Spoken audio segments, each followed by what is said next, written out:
우리가 인간으로 태어나서 다행스럽게 부처님의 법을 만났습니다.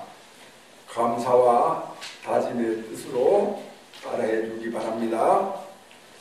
무상심심미묘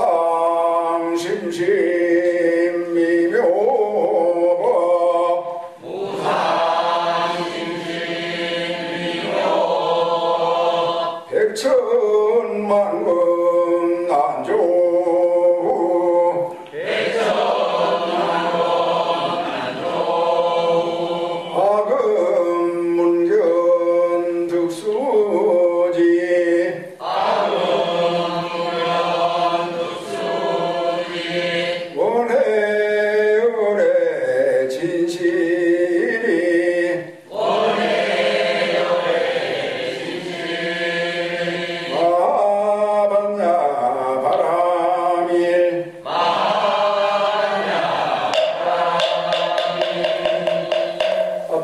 참회의식문을 들어주세요. 설법을 하기 전에 먼저 참회의식을 하여서 내 몸과 마음을 청정하게 합니다. 지난 동안 지은 바 모든 악은 무신의 담빛죄로 말미암아서 몸과 말과 뜻으로 지었으리라. 제가 이제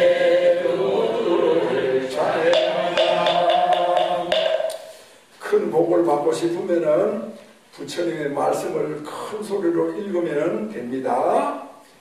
살생중대 금일참회 부도중대 금일참회 사음중대 금일참회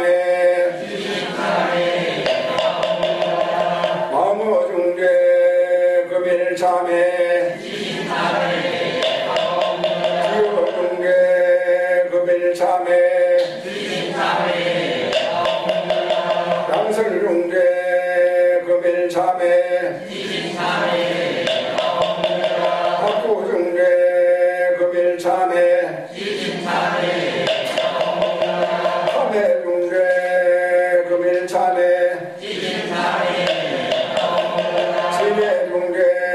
금일참회 시암중대 금일참회 백급 동안 사인중에 한생각에 다해 없으리니 마른 풀을 불태워도 흔들조차 없어라. 죄의 성품 후회 없어 마음 따라 일어나네. 마음 없어지면 죄는 또한 사람이니 죄도 마음도 없어 두 가지 모두 공하여 이것을 일어나여 진찰해라 한다네. 참회 일어나고 달라 없다 보리사다야 옴달라 보리사다야 사바 옴달라 없다 보리사야 사바.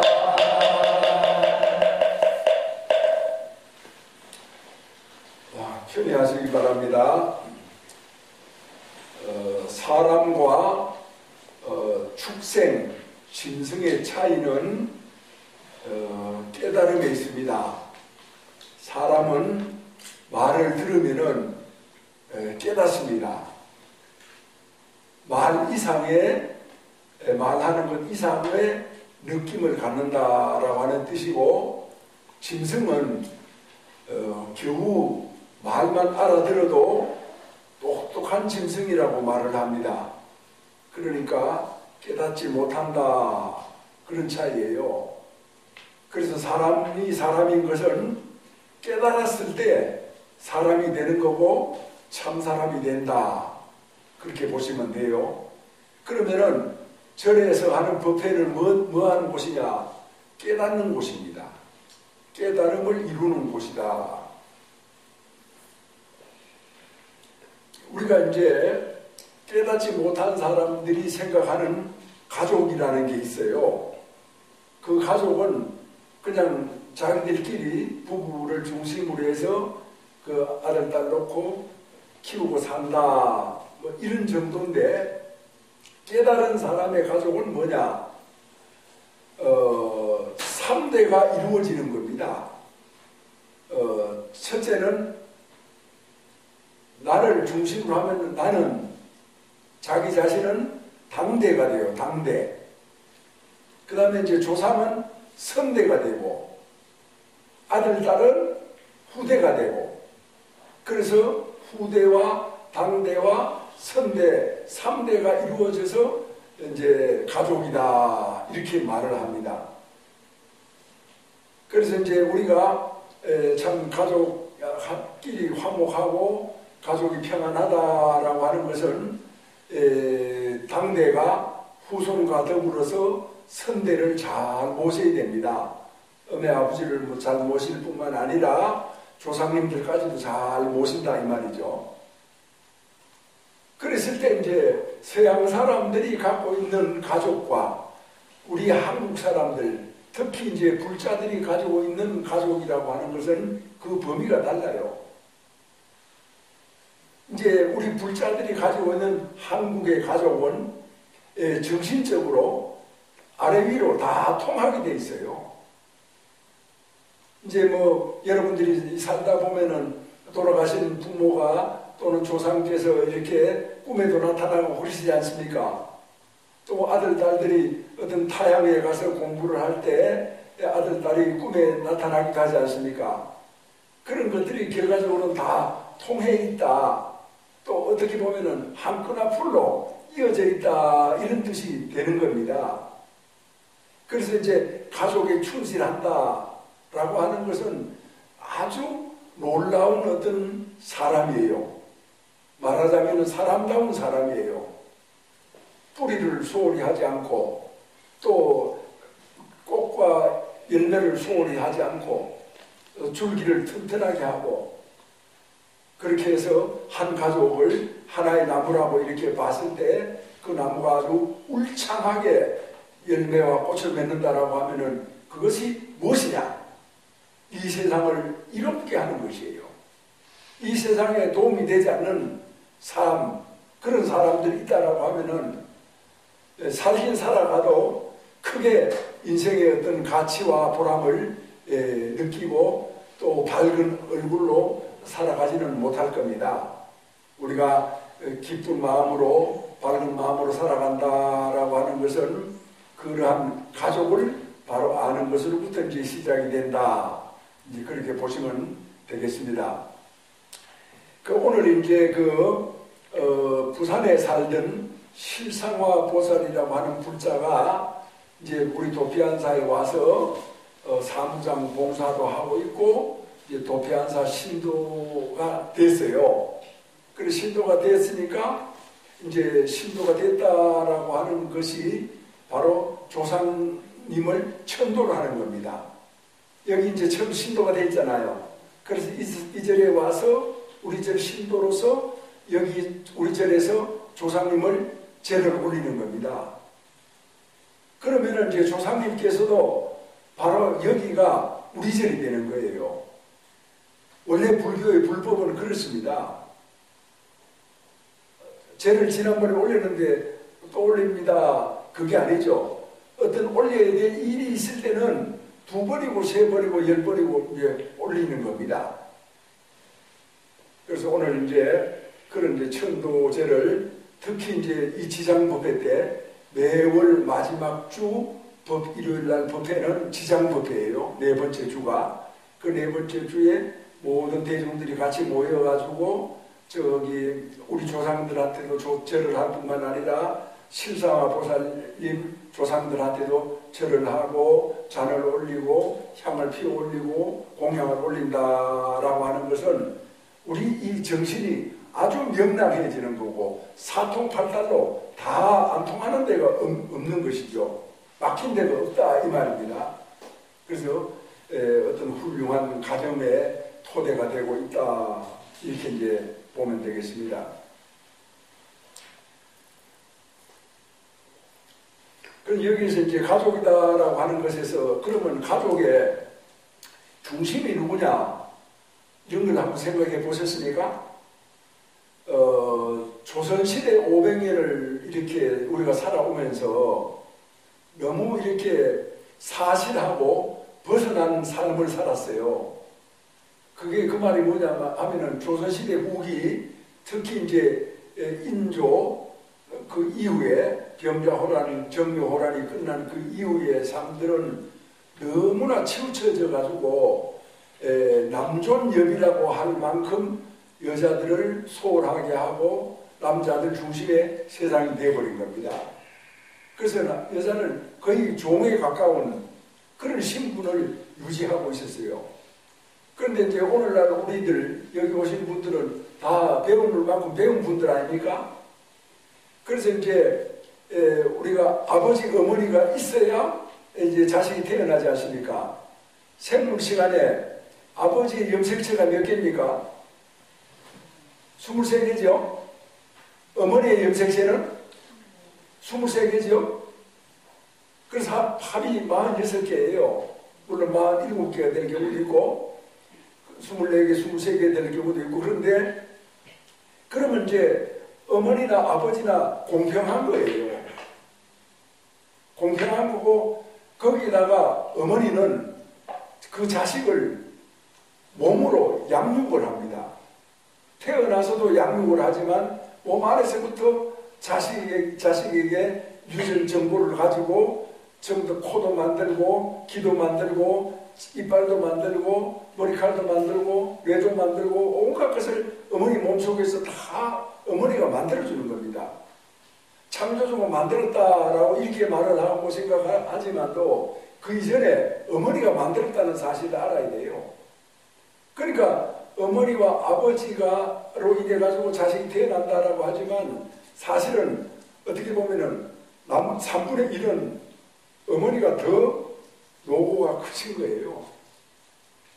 그렇기 때문에 옛말에 자식은 어미의 자식이다 이러는 그런 뜻이 있어요.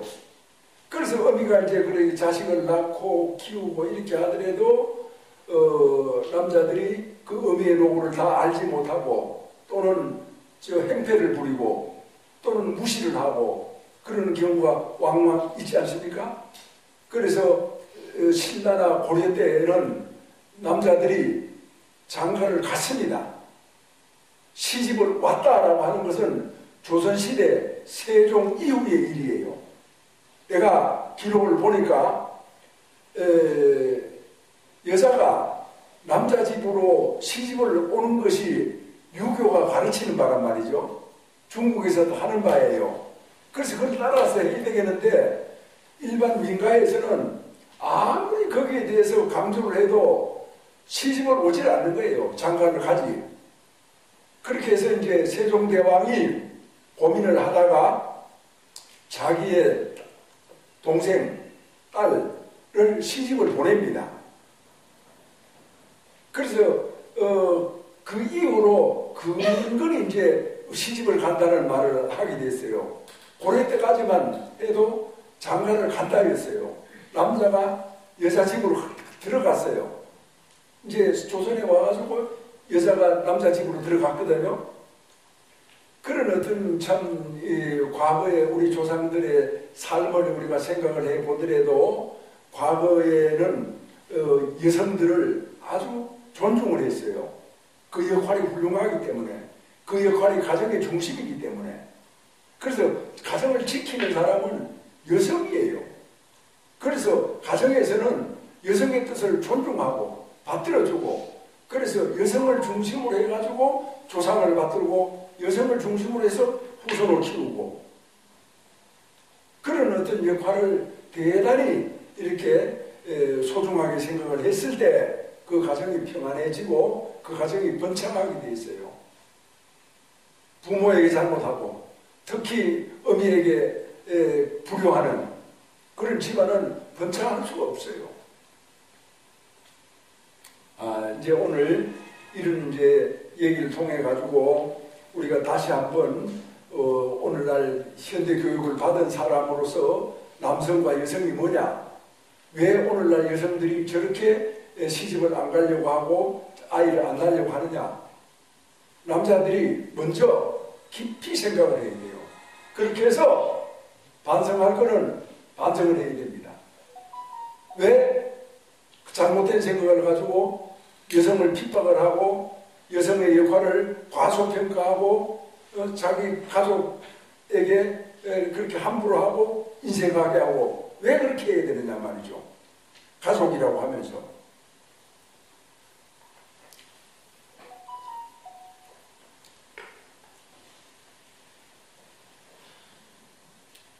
자, 장면을 조금 달리해서 혹시 여기 오신 분들 중에서 북한에 가서 살고 싶은 분 계세요? 손 들어보세요. 자, 그러면은 좀 더 진지하게 설법을 들을 때는 태산이 무너져도 꼼짝하지 마세요. 정신을 집중해야지. 왜 가서 살고 싶지 않습니까? 북한에 왜 가서 살고 싶지 않아요? 이제 그런 이제 한번 머릿속으로 생각을 해놔 보세요. 제가 이제 19살에 전에 와서 뭐 지리산 쌍계사에도 있고 부산 범어사에도 있고 이렇게 이제 살다 보니까 이제 20살 되면 군에를 가잖아요. 신체 검사 통지서가 나왔는데 저한테 전달이 안 됐어요. 그래가지고 절에 사느라고 본의 아니게 2년 동안 기피가 된 거예요. 기피가 돼서 22살에 이제 군에를 가서 25살에 제대를 했는데 22살에 이제 군에를 가서 휴가를 오니까 이제 어떤 잘 아는 소설가가 아주 유명한 소설가가 있었어요. 그 소설가가 군에서 고생을 했다라고 하면서 제 손을 잡아 끌고 자기 집으로 데리고 갔는데 저기 서대문구 영천이라고 하는 곳에 조그마한 지하 단칸방에 애들 둘하고 부부하고 그렇게 살고 있었어요. 그래서 아주 좁은 그런 곳인데 뭐 부엌도 제대로 없고 방도 하나밖에 없는데 제가 하룻밤을 자게 됐거든요. 그렇게 일단 이제 자고 아침밥을 대접을 받고 이제 나오는데 한 4살밖에 둘째 아들인 것 같아요. 둘째 아들이 거기 서대문 영천이라고 하면은 지금은 아파트가 들어섰지만 옛날에는 조그만 집들이 다닥 붙어가지고 있었습니다. 그리고 골목에서 애들하고 놀다가 4살짜리 아이가 아장아장 놀다가 코피를 쭉 흘리는 거예요. 막 엉엉 울면서. 그래 그거를 이제 그 아비가 이렇게 보더니만은 불같이 화를 내는 거야. 저는 그때 그분을 보고 깜짝 놀랐어요. 아, 저기 자식을 저렇게 하니까 화를 내는구나. 화를 내도 보통 내는 게 아니에요. 그냥 피가 역류해서 거꾸로 돌아가지고 위로 솟구쳐가는 그런 느낌을 받을 정도로 얼굴이 그게 붉어지고 화를 낸다. 이걸 이제 봤거든요. 그러니까 아비가 그 자식이 어디 가서 엎어지든지 아니면 그 다른 아이들한테 얻어맞았든지 해가지고 이 코피를 흘리는 걸 보고 그 화를 내는 거를 지금도 지금 제가 기억을 하고 있거든요. 아, 저런 것이 아비의 역할인가? 아비는 그렇게 되는 건가? 이렇게 이제 생각을 하고 있어요. 야, 여기에서 이제 아이를 보면서 그 아버지가 화를 냈다라고 하는 것을 뭘 의미하느냐? 그러니까 아이가 자기 피부체 아이가 자기와 똑같다 이런 아마 생각을 하는 것 같았어요. 그러니까 다른 아이가 그렇게 코피를 흘린다 하더라도 그리고 화를 그만큼은 안 낼 거 아니에요. 애처로워하고 감싸주긴 해도. 근데 그렇게 이제 화를 내는 걸 봤을 때 아이가 그 코피 흘리는 건 바로 자기 자신의 일로 생각을 하는 것 같다. 이런 이제 그 생각을 제가 하게 되고, 또 하나는 그런 그 아주 짧은 시간에도 아비의 마음속에는 내가 아비로서 저 아이를 지켜주지 못했다, 즉 아이로서 도리를 못했다라고 하는 생각이 거기에 보태졌을 것 같아요. 그래서 그 아이에 대해서 아이를 그 코피를 흘리는 거 보고 그렇게 참 천둥벼락 치듯이 화를 냈다라고 저는 보거든요. 아비로서 자기 어린 아들을 지켜주지 못했다. 자, 이것은 뭘 의미하느냐?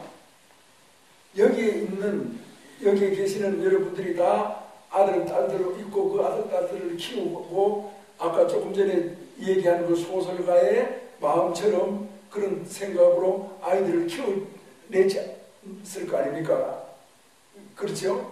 그런 이제 측면에서 봤을 때 이 우리가 살아가는 그런 세상이 누구한테 폭력을 당하지도 않고 누구한테 핍박을 받지도 않고 손해를 입지도 않고 이 살아갈 수 있는 세상이 뭡니까? 그게 이제 공정한 세상 아니겠습니까? 모든 사람들한테 실력에 따라서 기회가 똑같이 주어지고 또 과정 자체도 누구한테 더 유리하고 불리한 것이 없이 아주 평등하게 잘 이루어지고 그런 세상이 되어야 되지 않겠습니까? 그러면 그런 세상을 한마디로 뭐라고 하겠습니까? 이 세상에는 법이 다스리는 세상이 되어요. 법이. 그걸 이제 법치라고 합니다. 법치. 법이 다스리는 세상. 그 법이 다스리는 세상이, 법이 제대로 살아있는 세상이 인권이 발달한 세상이라고 합니다. 인간의 권리가. 법이 없으면은 인권이 지켜지질 않아요. 우리가 지금 5천만이 행복하게 살아가려고 하면은, 법이 있어야 돼요. 그래서 똑같이 법의 지배를 받고, 법을 준수하고, 법을 지켜나가는 그런 삶 속에서 기회는 똑같이 가는 것이고, 과정은 공정해지는 것이고, 결과는 정의로워지는 거거든요. 법을 지키지 않으면 그게 불가능해요. 또 인권이 사라져요. 있어봤자 그런 것이 있어봤자 내 편, 우리 편, 자기하고 뜻이 맞는 사람들끼리 잘 먹고 잘 사는 세상밖에 되질 않는다 이 말입니다. 지금 이제 오늘날 우리들에게 국제사회에서 우리 대한민국을 바라보고 손가락질을 막 하고 있죠. 이게 뭐냐?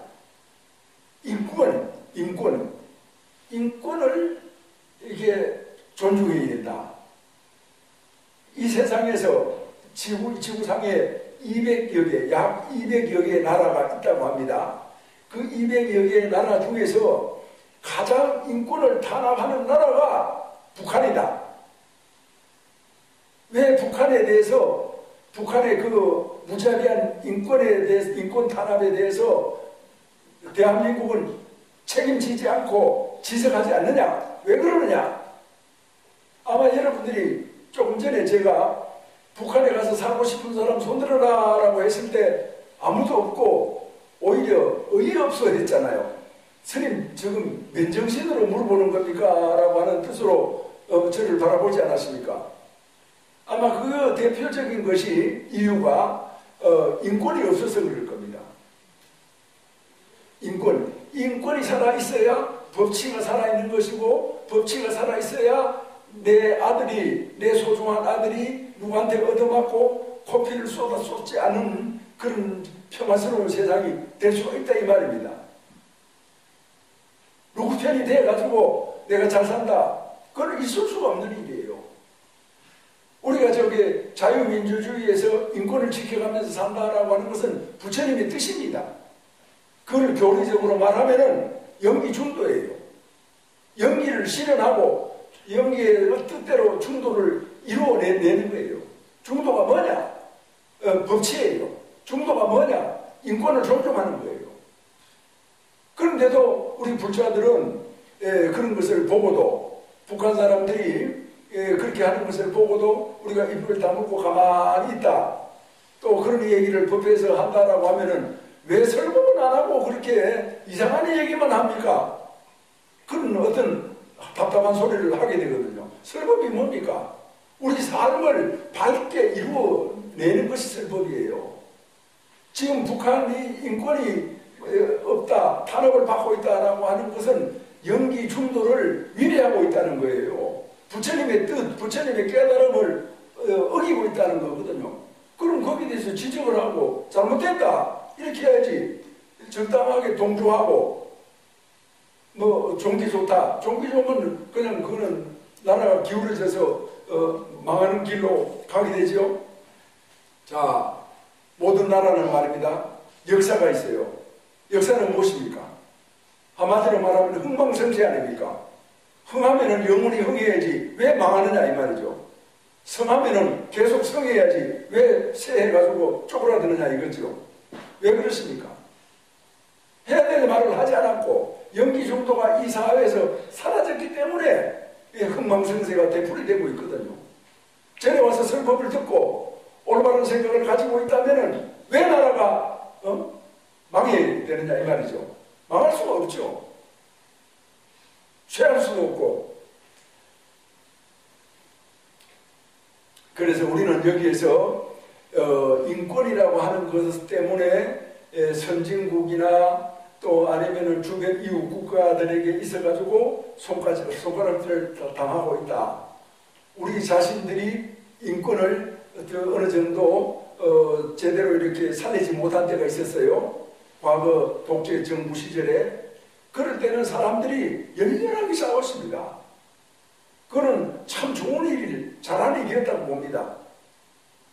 그러면 그러한 어떤 마음을 가지고 있다라고 하면은 북한에 대해서도 인권을 탄압을 하면은 그것도 말을 하고 싸우고 거기에 대해서 지적을 하고 그렇게 해야 되는데도 그렇게 하지 못하는 그 까닭은 뭐냐? 무슨 꿍꿍이가 안에 들어있느냐? 무슨 음흉한 생각을 품고 있느냐? 여기서 우리가 조심해야 될 것은 차별이라고 하는 것과 인권이라고 하는 것을 분리해서 생각을 해야 됩니다. 차별은 백인이 흑인을 멸시하는 인종차별도 있고 또 경제적인 차별도 있어요. 경제적인 차별, 부자는 자기 혼자만 맛있게 많이 부귀영화 누리고 가난하고 불쌍한 백성들을 돌보지 않는 그런 차별이에요. 경제적인 차별. 그 다음에 또 정치적인 차별이 있습니다. 내 편은 끌어들이고 남의 편은 핍박하고 이런 정치적인 차별. 그 다음에 민족적인 차별도 있어요. 예를 들어서 일본이 대한민국 조선 한반도를 지배했을 때 민족적인 차별을 했죠. 그런 어떤 그런 차별이 있는데 인권에 대해서 인권은 탄압을 하는 것은 왜 그러냐? 자신의 권력을 또 자신의 부를 이거를 빼앗기지 않고 오랫동안 누리기 위해 가지고 인권을 탄압하는 거예요. 독재자들이 굉장히 나쁜 거예요. 해서는 안 되는 일이에요. 그래서 북한에다가 수많은 그 수용소를 지어놓고 말 안 들으면은 또 불순한 어떤 세력이라고 이렇게 찍히면은 그냥 가족끼리 가족 모두를 다 어떤 때는 일가 친지까지도 밤중에 차가 와가지고 고스란히 실어가지고 그냥 공간으로 이제 보낸다고 그렇게 합니다. 뭘 위해서 그렇게 하느냐? 남북 통일을 위해서 그렇게 하느냐? 세계 평화를 위해서 그렇게 하느냐? 그는 김일성의 어떤 독재 집단을 위해서 이제 그렇게 하는 거 아니겠습니까? 그래서 그것이 바로 내 형제, 내 아들, 내 딸이라고 하면은 우리가 참을 수가 있겠어요? 그게 아까 코피 흘린 내 아들이라고 생각했을 때 참아내겠어요?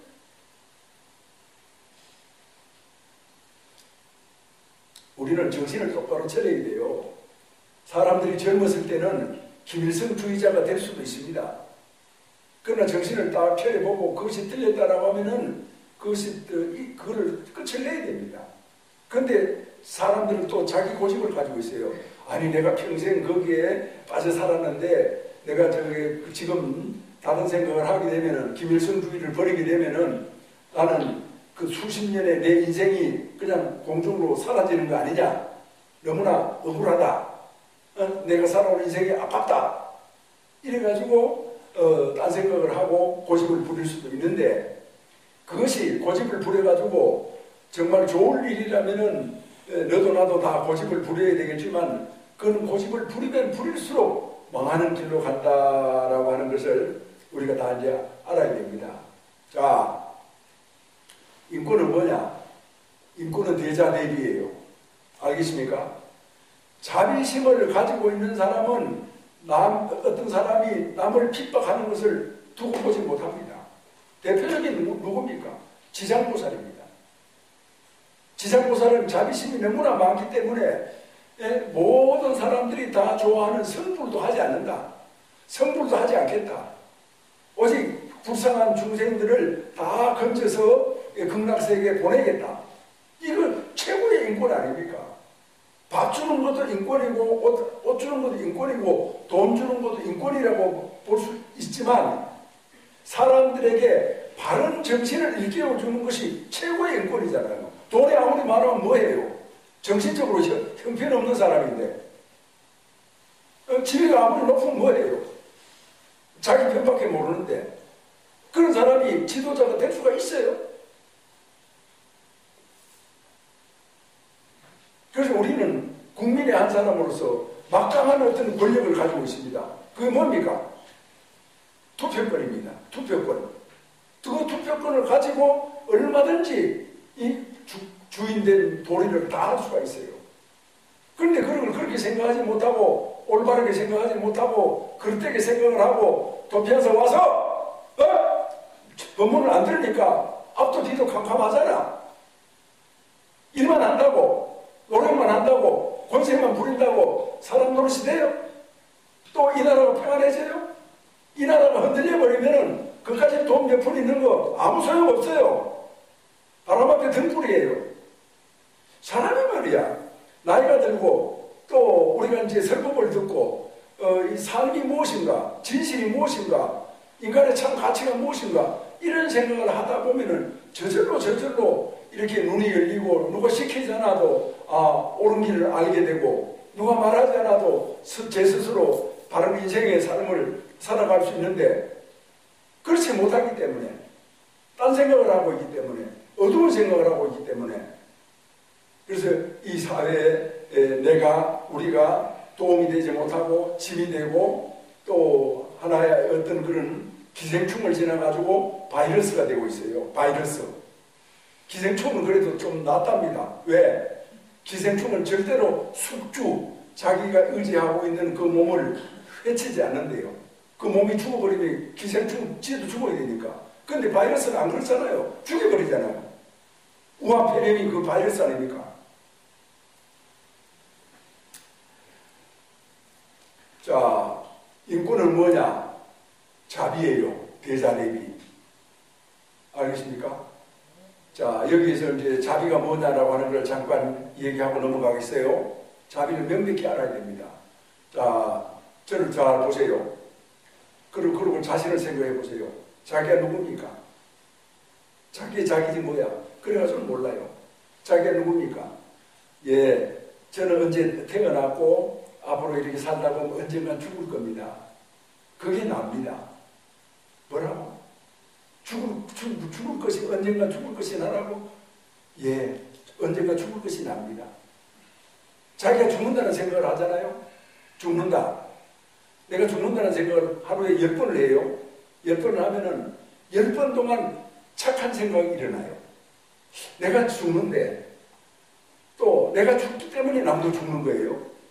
그 남도 죽기 때문에 뭘 까불고 뭐 어쩌고 저쩌고 해도 이렇게 보면은 좀 불쌍한 거야. 저게 언제 죽을지도 모르는 것이 저렇게 앞도 뒤도 모르고 저렇게 날뛰네. 불쌍하죠. 날뛰면 날뛰는 대로 불쌍하고, 풀이 죽어 있으면 풀이 죽어 있는 대로 불쌍하고. 왜? 아무리 날뛰어도, 뭐 권력으로 날뛰고 돈으로 날뛰어도 죽으니까. 죽잖아요. 그래서 언젠가는 죽는다라고 하는, 나도 죽고 너도 죽는다라고 하는 것이 연민입니다. 연민. 불쌍하게 생각한다. 내가 지난번에도 말을 했지만 부부끼리 서로 사랑하죠. 사랑하는 사람들은요 헤어질 수가 있어요. 이혼을 해요. 또 그러나 이제 불쌍하게 여기는 부부는요 절대로 이혼을 못한답니다. 이혼을 할 수가 없답니다. 불쌍해서. 불쌍한데, 남편이 불쌍한데, 아내가 불쌍한데 어떻게 이혼을 합니까? 그렇기 때문에 사랑한다라고 하는 것이 최고의 말이라고 생각을 하지만 실제로는 불쌍한 것이 가장 최고의 말이에요. 이 말 이상 더 이상이 없어요. 이제 그 연민이라고 하는 것을 다른 말로 바꾸어 놓은 것이 자비예요. 대자대비. 사람을 탄압하고 사람을 억누르고 사람을 과시하고 사람을 무시하고 사람을 업신여기고 사람을 차별하고 한 이런 모든 그런 인권 탄압에 대한 것은 바로 이 연민으로 자비로서 극복이 되어진다. 그래서 그걸 이제 사회과학적인 용어로 인권이다라고 말을 하지만 실제로 우리 불교적인 용어로는 그게 바로 자비다. 자비는 어디서 나왔느냐? 연기중도에서 나왔다. 내가 있으므로 너가 있고 너가 있으므로 내가 있고 내가 없으므로 너도 없고 너가 없으므로 나도 없다. 이래서 전부 다 긴밀하게 관계가 되어 있어요. 내가 있으므로 지구가 있고 내가 있으므로 이 지구에 수많은 어떤 생명이 있고 내가 없으면 그런 것도 다 없게 되는 그런 것이죠. 여러분, 형제가 살고 있습니다. 그런데 동생이 형의 가족을 죽이고 형이 살고 있는 집을 폭파해버리고 그랬을 때는 어떻게 해야 됩니까? 참아야 됩니까? 아무 소리 안 하고 당해야 됩니까? 아니면 그렇게 하는 그 사람을 두둔해야 됩니까?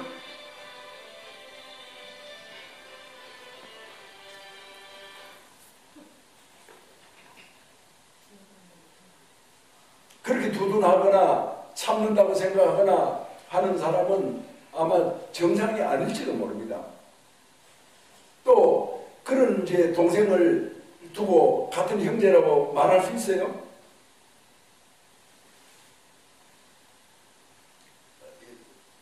세상에 굉장히 어려운 문제가 있잖아요. 그 어려운 문제에 대한 답은 사실상 너무나 쉬운 거예요. 아주 쉬운 거예요. 6.25 한국 전쟁이 일어나가지고 우리나라 외국 군대 합쳐가지고 300만 명 이상이 죽었어요. 그러니까 지금 부산의 인구가 250만 명이잖아요. 그래서 부산 인구하고 대전 인구하고 합친 인구가 그때 죽었다라고 생각하면 됩니다. 만약에 6.25 전쟁이 일어나지 않았으면 우리는 벌써 통일이 됐을지도 몰라요. 또 이런 어떤 서로 간에 이런 어떤 여러 가지 대립과 갈등을 일으키지 않아도 될지 몰라요. 그래서 6.25 전쟁이 일어났기 때문에 많은 그런 고통을 우리가 겪어야 했거든요. 그럼 6.25 전쟁을 누가 일으켰느냐? 그 6.25 전쟁을 김일성이가 일으켰다라고 하면 김일성이가 사과를 해야죠. 전쟁 배상금을 내지 않더라도 사과를 해야죠. 사과를 해야 형이 마음을 풀고 받아들이죠, 동생으로. 그래서 형한테 있는 음식이나 형한테 있는 옷가지라도 형한테 있는 돈이라도 나눠서 쓰죠. 같이 쓰죠. 왜 사과를 안 받습니까? 사과를 받아야죠.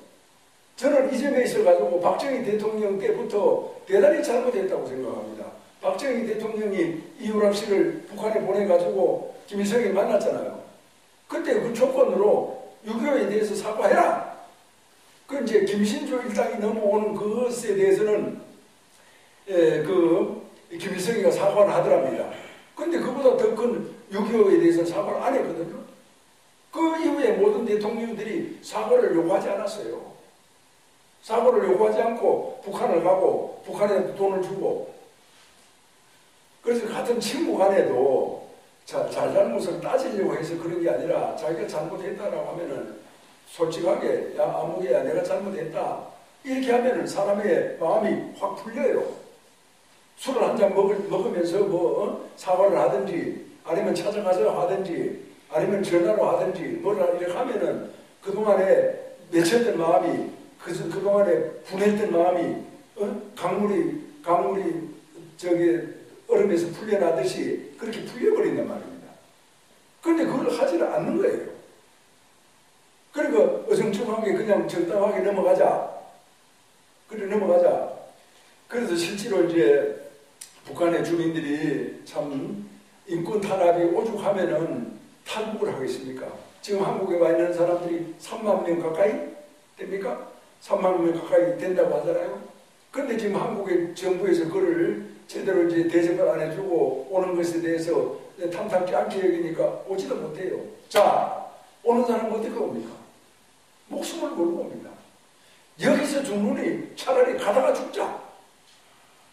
그렇게 해서 지금 오는 거 아닙니까? 그럼 따뜻하게 맞이해주고 그 사람들이 살아가도록 대접을 해주고 또 고위급들이 탈북을 하면은 그 북한에서 받던 월급 정도 수준 정도로 줘서 국가에서 책임을 져줘야 돼요. 어느 정도까지는. 자립할 때까지는. 그런 부분들이 지금 전혀 안 되고 있어요.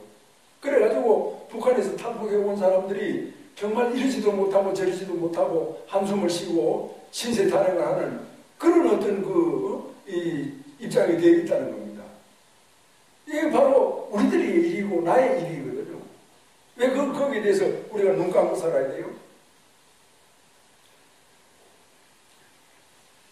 여러분, 이웃을 돕는 것은요, 연기 중도예요. 북한의 백성들이 고통에 빠져 있는 것에 대해서 우리가 이제 관심을 가지고 그렇게 못하게 막고 주의를 주고 거기에 대해서 힘을 행사하는 것은 우리들이 해야 될 도리예요. 그런데 그 도리를 하지 않았을 때 그 북한 백성들이 뭘 보고 삽니까? 중국 바라보고 살겠죠. 그래가지고 만약에 북한 정권이 무너져버리면은 북한 주민들이 뭐라고 생각해요? 우리가 그렇게 힘들게 핍박받고 살았을 때 나만 너가 뭐 했느냐? 대통령들 너가 뭐 했느냐? 너희들 믿는 것보다 우리는 중국 믿는 게 낫다. 이러면은 북한 전체가 중국으로 넘어가 버려요. 우리가 지금 교류를 해야 중국으로 안 넘어간다 이렇게 생각하는 사람들이 있지만 그게 아니라 인권을 주장을 해가지고 북한 주민들을 고통 속에서 구해내야 됩니다. 그래야 북한 주민들이 우리를 바라보고 살고 우리를 믿고 살고 어떤 경우에 통일을 원하느냐 원하지 않느냐라고 했을 때도 통일을 원한다는 쪽으로 손을 들지 그렇게 어려웠을 때 못 본 척하고 모른 척하고 입 싹 닫고 사는 인간들을 뭘 믿고 다시 남북 통일을 하겠어요. 그래서 지금 38선까지 휴전선까지 중국 군들이 들어와가지고 있으면 우리한테 좋을 게 있겠어요? 가정생활 얘기를 주로 하게 되는데 우리가 상식이라고 하는 게 있지 않습니까? 상식. 이게 우리가 살아가면서 어느 정도 수준에서 서로 다 알고 있는 공지된 내용을 상식이라고 그래요. 그런데 만약에 부부, 가족, 아들, 딸, 부모, 형제 이렇게 같이 사는데 상식이 없는 남편이 있다면 어떻게 되겠어요? 또 상식이 부족한 아내가 있다면 어떨까요? 또 상식이 없는 부모, 그 밑에서 자라는 아이들은 어떻게 될까요? 또 상식이 없는 그런 아들, 딸들이 사회에 나가서 어떻게 되겠어요? 자, 더 나아가서 상식이 없는 이 사회, 상식이 없는 국가, 상식이 사라진 국가.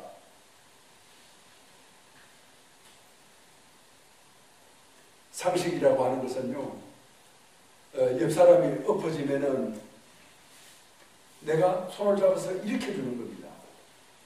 이것이 인권입니다. 이것이 상식입니다. 이것이 자비입니다. 아이, 그게 뭐 자비입니까? 인간의 도리죠. 그렇죠. 손잡아 내미는 것은 인간의 도리입니다.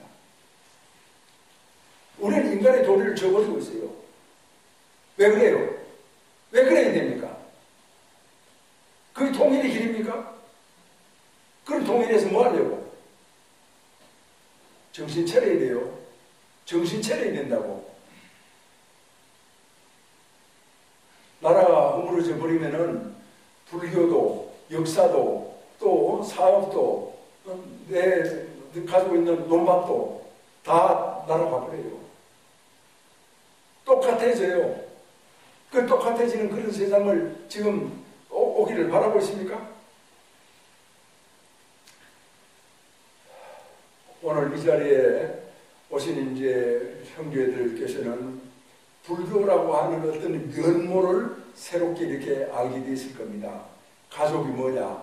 선대와 당대와 후대 3대가 이루어진 곳이 가족이다.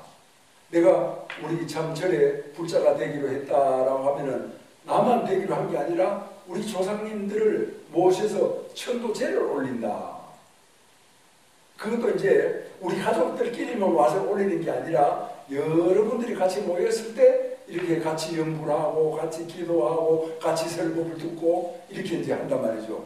그래 지금 이제 제가 이렇게 설법을 하지 않습니까? 이게 바로 우리 조상님들을 위한 영가 법문이에요.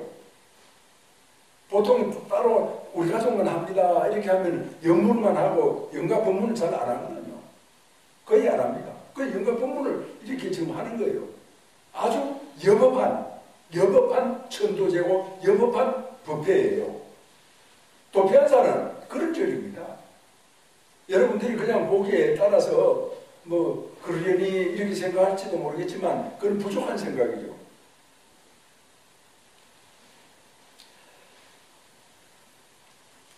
오늘 그 실상화보살 민전 여성 불자님이 도피한사 신도가 되고 그 조상들을 다 모셔서 친가 또 시가의 조상님들을 모셔서 천도제를 올린다라고 하는 그거를 보고 여러분들도 아마 느끼는 바가 있을 겁니다. 그리고 또 우리가 살아가는 삶의 방식이 어떠해야 되느냐, 돈이 먼저냐 권세가 먼저냐, 아니다. 올바른 생각이 가장 먼저다. 올바른 생각은 부처님의 가르침이다. 올바른 생각은 바로 인권이다. 울려서 법계를 진동하여 철이산이 밝아지고 잠잠해서 급전 홍소식이 급후에 찬란해라. 일찍이 형상으로 모형상을 떨쳤으니 도솔산이 당당하여 그의 소리